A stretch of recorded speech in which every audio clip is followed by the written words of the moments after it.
Hi అండి. ఈరోజు cooking routine చూసేద్దాం రండి. ముందు రోజు నైటు రైస్ ఎక్కువగా చేశాను కదా! చాలా ఉండిపోయిందనమాట.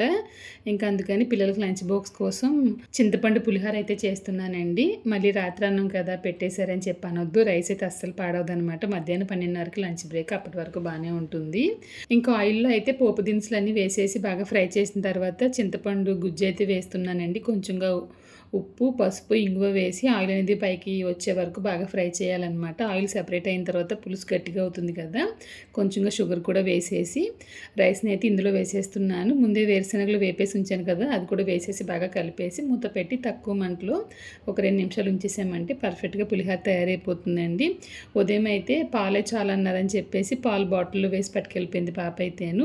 ఇంక మా ఆయనకి లంచ్ బాక్స్ ప్రిపేర్ చేద్దామని చెప్పేసి సాంబార్ కోసం అయితే పప్పు ఉడకబెట్టడానికి రెడీ చేస్తున్నాను అనమాట.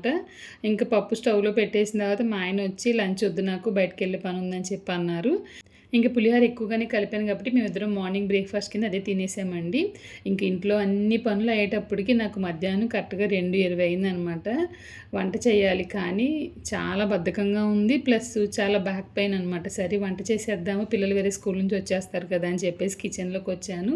ఇంకా చాలా సేపు అయిందనమాట. ఇవి 2 నన్ను చూసి పని చేస్తున్నాను. పైకి కిందకి తిరుగుతా ఉన్నాననమాట. మెట్లు క్లీన్ చేయడమని అవని ఇవని.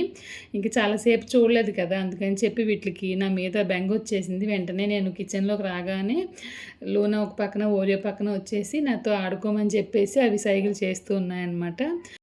ఇంకా వాటిని చూసుకుంటూనే వంటైతే చేసేసానండి. ఇంకా ఆల్రెడీ పప్పు ఉడకబెట్టేసాను కదా! అని చెప్పేసి సాంబార్ అయితే పెట్టేశాను. ఇంకా సాంబార్ రెసిపీ అందరికి తెలిసిందే కదండీ! ఆయిల్‌లో పోపు దినుసులు, కట్ చేసి ఉంచిన కాయగూర ముక్కలైతే వేసుకోవాలి. నేనైతే ఆనపకాయ, ములక్కాడ, టమాటో మాత్రమే వేశాను. ఉల్లిపాయ, పచ్చిమిర్చి మీకు నచ్చినవి మీరు వేసుకోవచ్చనమాట. ఇంకా ఫ్రై చేద్దాము కొంచెం బంగాళదుంపలు ఉన్నాయి కదా! అని చెప్పేసి బంగాళదుంప ఫ్రై నిన్న చేశాను కదా! సేమ్ అదేలాగైతే బంగాళదుంప ఫ్రై అయితే చేసేసాను. అంటే అప్పటికప్పుడు అనుకున్నాననమాట. సరే బంగాళదుంపలు ఇంట్లో ఉన్నాయి కదా! అని చెప్పేసి ఫ్రై అయితే చేశాను. పిల్లలకి కూడా చాలా ఇష్టమే సాంబార్‌తో పాటు. ఒక పక్కన వచ్చేసి వడియాలు ఏపుతూ ఉన్నానండి. ఇంకా ముక్కలైతే బాగా ఉడికాయనమాట. కారం, కొంచెంగా సాంబార్ మసాలా అన్నీ వేసి బాగా వేపేసి ఉడికించిన కందిపప్పు, చింతపండు రసం, తగినన్ని నీళ్లు పోసి బాగా కలిపేసి మరగనివ్వాలనమాట సాంబార్‌ని. ఒక పక్కన వచ్చి వడియాలు వేపాను కదా! అదే ఆయిల్‌లో బంగాళదుంప కలిపేసి పెట్టాను కదా! వేసేసి మూత పెట్టేసానండి.